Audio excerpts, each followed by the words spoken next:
There are many different styles of rock gardens. Some may be loose, some may be planted firmly in the ground.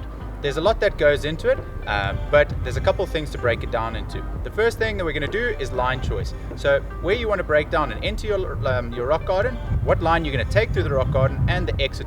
So the line that you pick through a rock garden will dictate how you're going to ride the rock garden, whether you're coming in fast, slow, and how you're going to exit the rock garden. So with rock gardens, you're going to get two main styles. So one that you're going to either be seeing it on the fly, where you've never seen the rock garden before, or one where you might be at a race and you actually get the chance to see the rock garden before. This will dictate how you're going to approach the rock garden. If you're seeing it for the first time in the fly, making sure that you're looking ahead to see what's coming so that you can either slow down, prepare, and choose and pick a line. And if you get the chance while at a race where you get to practice the actual rock garden before, it's a good idea to pop your bike down, jump off and have a look at the different lines. Make sure that you're riding either a line that suits your style, and have a look at a couple different things: the entrance, the middle, the exit, everything that breaks down that rock garden. Ideally what you're looking for is always to be able to generate speed in a race for the section afterwards. So making sure that you whatever line you're picking a good line through the rock garden to generate maximum speed out of the exit. The next thing you want to do is make sure that you're not looking at any big obstacles that are in the rock garden. So avoid looking down at the big rocks, because a lot of the time where you're looking is where you end up going. So again, being open to riding new and different styles of lines. Rock gardens are one of the easiest ways to find new and unique lines. So make sure that you're looking around and trying different lines through a rock garden. Don't try only ride what everyone else is riding. Open up your mind, try one or two different lines through a rock garden. Try get out of your comfort zone a little bit, push and try. You never know, maybe a different line might suit you better, and you might not know until you've tried it. The other benefit is that you might actually get to see people at a race riding alternative lines. This makes it a little bit easier to try alternative lines as well. Hey guys, quick reminder, if you haven't liked and subscribed already, if you could, I'd much appreciate it. I'm really enjoying making these videos and I'd love to carry on doing it. Enjoy. The line choice you're going to ride in rock gardens, it's very important to look at your exit. Sometimes if you have a variety of options to choose from, so maybe setting up a little bit wider, it might generate more speed out of the section. So especially while racing, make sure you know what's coming after the section, and that can actually dictate how you're going to ride the rock garden. If there's a longer straight, I definitely want to take the line that's going to give me the maximum amount of exit speed. But if there's a really tight section afterwards, I might look to go the straightest line possible through the rock garden. So just keep your options open, make sure that you know what's coming after and your lines during the rock garden.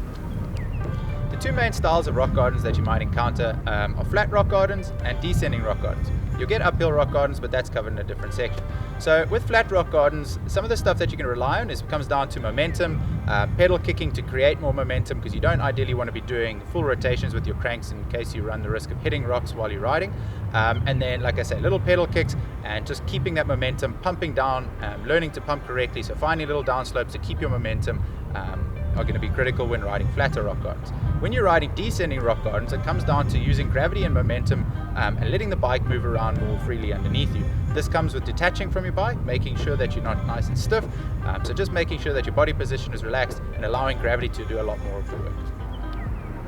Your body position while riding rocks starts with basically your attack position. So getting your chest down, pivoting from your hips, getting your chest down, arms flared out, making sure that you get a nice even weight distribution between your front and back wheel, keeping your weight nice and centered. You don't want to be carrying too much weight in your arms. Again, your legs are going to be carrying most of your weight. You want a nice relaxed grip. You don't want to be death gripping and wearing your arms out, especially if you're riding longer rock gardens. So just making sure that your grip is nice and relaxed, keeping your heels down from there, and just keeping good core and body tension as you're riding down, maintaining your head, keeping your head up, looking ahead. When riding rock gardens, where you're looking will often dictate where you're going. So focusing on obstacles that you're seeing is very dangerous. So a lot of the time, making sure that you're looking ahead and looking at your end point is very important. For example, something like this, if you're looking down and you see a big rock that you could hit, try not to focus in on those obstacles. Rather focus at your end goal, find your little exit point, and rather make sure that you're focusing on that. You have to train your mind to do this, repeating this over and over, because it's very easy. As soon as you see something like this, you'll focus in on something that you might hit, and that's often where you'll end up going. Braking in rock gardens comes from a fundamental understanding of where and when your wheels are going to become heavy. So learning to read the terrain that you're riding, looking out for these big angled rocks, anything that when you're braking and you're doing heavy braking that your wheels are going to hit and they could potentially slide and slip around underneath you. So trying to avoid those, and if you can, getting off the brakes when you're hitting those sort of things. So what you want to be doing is modulating your brakes, keeping them nice and consistent, trying not to do any big slowing down motions in rock gardens. The speed that you're entering, this is the speed you want to maintain through, trying not to slow down. Anytime you're slowing down, you're compressing your suspension, make it a little bit harder, and those hits are going to feel quite a lot more aggressive.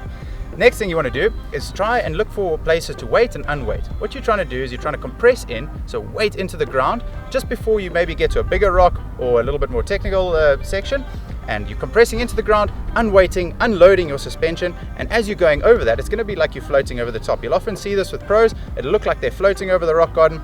That's exactly what they're doing. They're compressing in. They'll be doing a lot of these little pop up and downs, and it looks like they're going to be almost skipping over the top of the rocks. That's ideally what we're looking for. It comes down to finding these places where you can compress in, where it's a little bit easier, you can do so, and then unweighting, hitting the top of the bigger rocks, and then landing and compressing in, and just repeating that motion the whole way through the rock garden. When riding, your suspension is under load. When you're braking, it adds even more load to this and compresses your suspension even more. What you want to do is let off the brakes when you're hitting these rocks and roots so that the suspension can decompress and be fully open when you're hitting these impacts just for a split second, to make sure that it's absorbing everything that it can. I really hope you enjoyed that video. I hope you learned a lot. If you did, please don't forget to like and subscribe, it would mean a lot. Anyhow, jump onto the next video and let's see what else you can learn.